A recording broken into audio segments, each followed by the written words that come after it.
আজকে যদি আমরা সবাই নাকে খত দিয়ে সব অনেক কিছু জিনিস ঐক্যমত হয়ে যায়, পিয়ারে যদি ঐক্যমত না হয়, ক্লোজ দ্য চ্যাপ্টার। বাংলাদেশের মানুষ রাজনীতিতে যেভাবে level playing field, equal access পাবে, অর্থনীতিতে ইকুয়াল অ্যাক্সেস সবাইকে পেতে হবে। যেই সরকার তাদের কাছে দায়বদ্ধ থাকবে, জবাবদিহি থাকবে। এখানে জবাবদিহিতা, দায়বদ্ধতা হচ্ছে মূল সমস্যা বাংলাদেশে। এবং যে সমস্ত দেশে স্বৈরাচার ছিল, ফ্যাসিস্ট ছিল, ওখানে একই সমস্যা ছিল, দায়বদ্ধতা, জবাবদিহিতার অভাব। কারণ তারা অনির্বাচিত সরকার, তারা ক্রমান্বয়ে স্বৈরাচার হয়েছে, ক্রমান্বয়ে তারা ফ্যাসিস্ট হয়েছে। আমরা তো সেখান থেকে এখনো বেরোতে পারছি না। আবার এখানে কত ধরনের আলোচনা এখানে চলছে। আমার প্রশ্ন হচ্ছে যে শেখ হাসিনা স্বৈরাচার পতনের পরে 14 মাস পরে আমরা এখনো কেন এইসব আলোচনা করছি? ওয়ালটন এখন দেশের সীমানা পেরিয়ে পৌঁছে গিয়েছে 50টিরও বেশি দেশে। ওয়ালটন, ঘরে ঘরে, বিশ্বজুড়ে। সংস্কারের কথা আলোচনা করছি, সংস্কারের কে নিয়ে বহু আলোচনা হয়েছে, ঐক্যমত কমিশন হয়েছে, আমাদের কোনো আপত্তি নেই।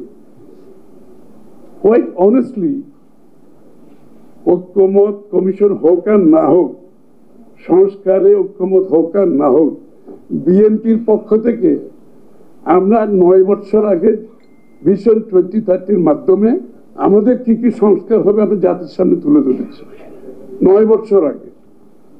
পরবর্তীতে 27 দফার মাধ্যমে বিএনপি কি কি সংস্কার হবে আমরা ডিক্লেয়ার করেছি জাতির কাছে।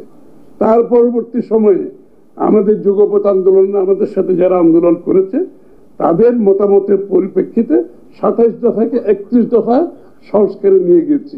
এটা শেখ হাসিনার আমলের কথা বলছি আমি, 5ই আগস্টের পরবর্তী না।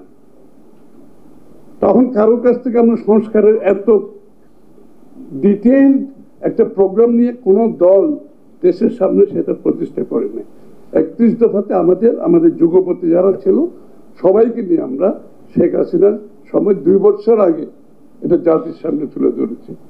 সুতরাং সংস্কারের জন্য সংস্কার কমিশন হয়েছে, আমাদের কোনো আপত্তি নেই, আমরা তো অংশগ্রহণ করছি।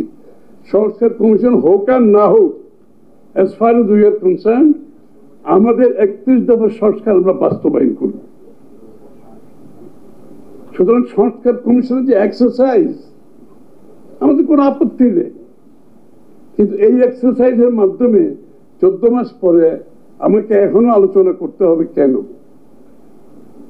ঐক্যমত যতটুকু হয়েছে ভালো, আমি তো ঐক্যমত কমিশন, দ্য ভেরি নোমেনক্লেচার, যে শব্দটা হচ্ছে ঐক্যমত commission. Let us be honest about it. যতটুকু ঐক্যমত হয়েছে, let us close the chapter. ঐক্যমতের বাইরে গিয়ে আবার কেন এত সব আলোচনা আমাদেরকে করতে হচ্ছে? পিয়ারে যদি ঐক্যমত না হয়, ক্লোজ দ্য চ্যাপ্টার, চ্যাপ্টার বন্ধ করে দেন।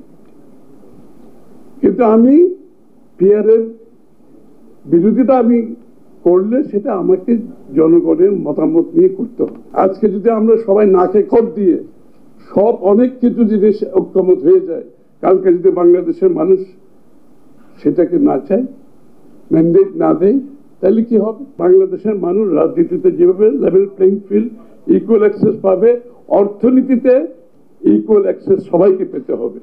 সবার জন্য লেভেল প্লেইং ফিল্ড থাকতে হবে।